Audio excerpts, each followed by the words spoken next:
For the vast majority of our population, local government is the only government they ever encounter. And our country's people-focused constitution recognizes this.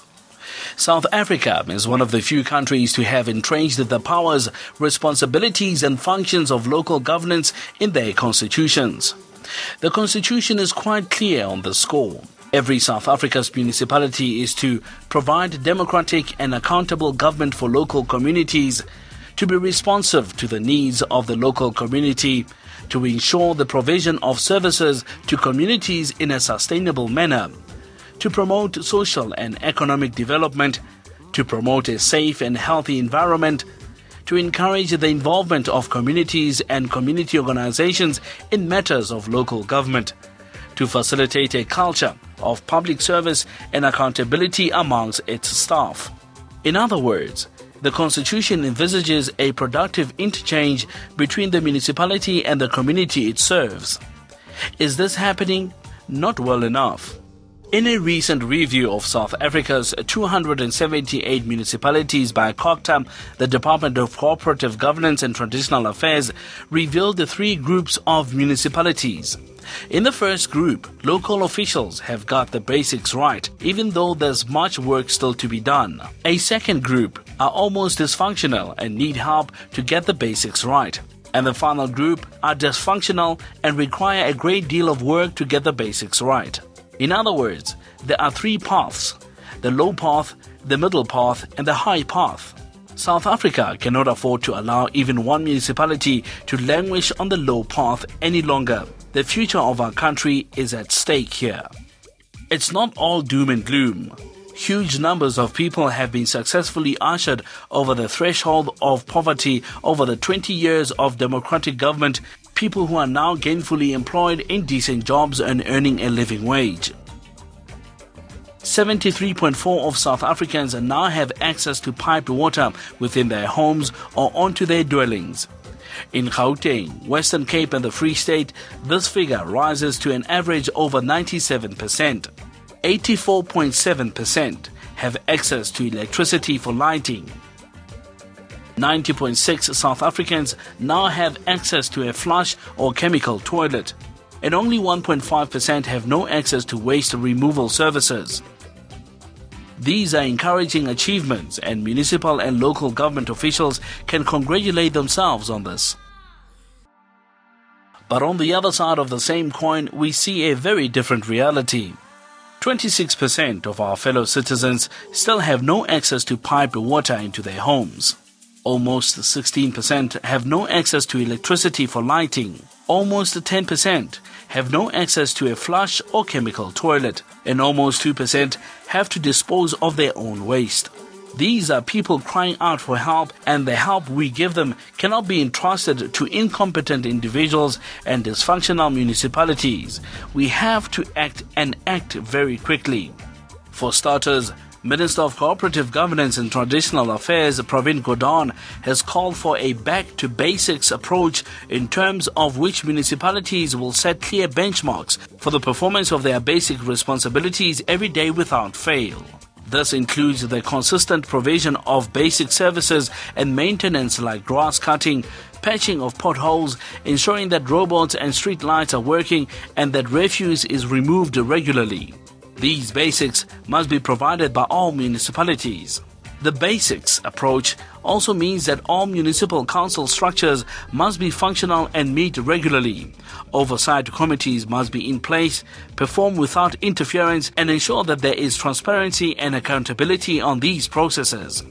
Basic to the administrative function will be municipal enforcement of competence standards for senior managers and the appointment of people with the required skills, expertise, and qualifications. All senior managers are to sign performance agreements to be applied in accordance with the law. All municipalities are to have a basic functional financial management system featuring rigorous internal controls and cash-backed budgets.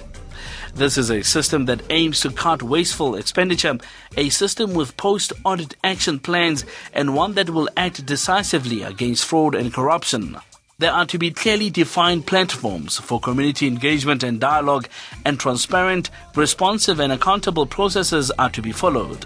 These issues are seen as basic to the issues of service delivery, and COGTA will be working with provincial departments of local government, the South African Local Government Association, SALGA, and other key institutions within and outside of government to establish compliance monitoring capabilities, and will introduce mechanisms for managing consequences for non-compliance and poor performance.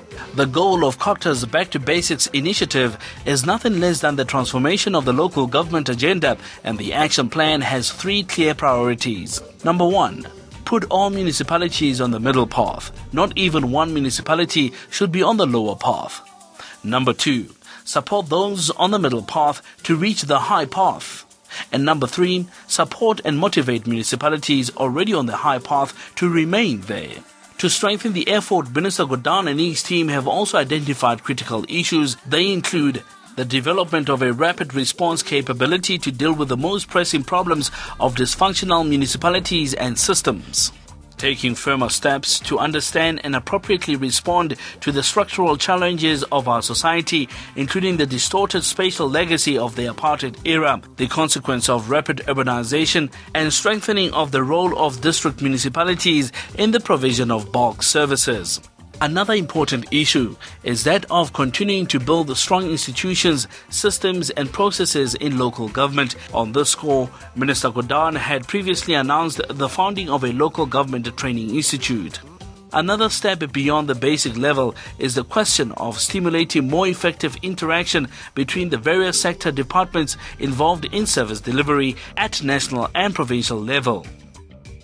COGTA also aims to assist municipalities to build their internal technical capacity. The department is considering the introduction of legislation designed to incentivize specific positive behavior among municipalities. Minister Godan is insistent that when it comes to finances, municipalities of all sizes and locations must play a more dynamic, assertive and innovative role in experimenting with economic development projects based on a special understanding of the municipality's own environment and its endowments, either physically or in terms of its unique human capital. National and provincial entities must find new ways of exploring local potential to develop local economies, thereby creating and contributing to a widening revenue base for municipalities. National transfers alone cannot meet all local needs. All of these decisions, proposals and developments follow the guidelines of the National Development Plan and are in line with local government turnaround strategy approved by Cabinet in 2009. Operation Clean Audit was introduced as part of the LGTA strategy in 2009, and since then there has been a noticeable improvement.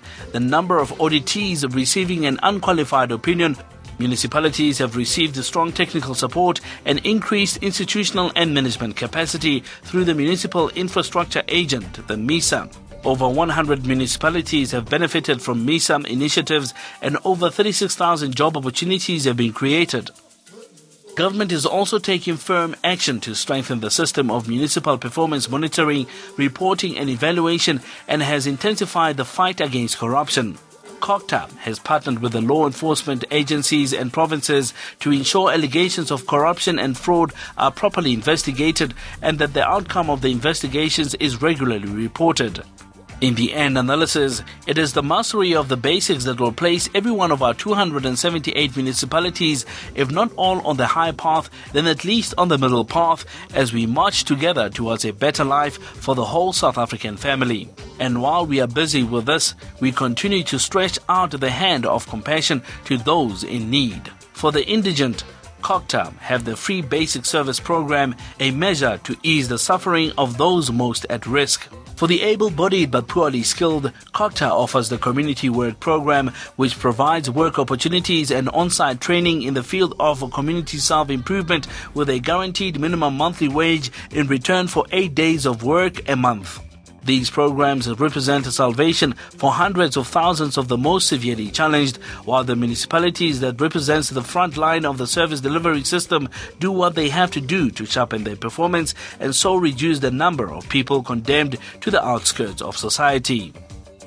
In today's competitive world, we cannot afford up to a quarter of our national team permanently on the bench. That is your business, our business, everybody's business. That's the business of local government. We must all choose a fresh path, a path that leads all South Africans to prosperity. All our futures depends on this.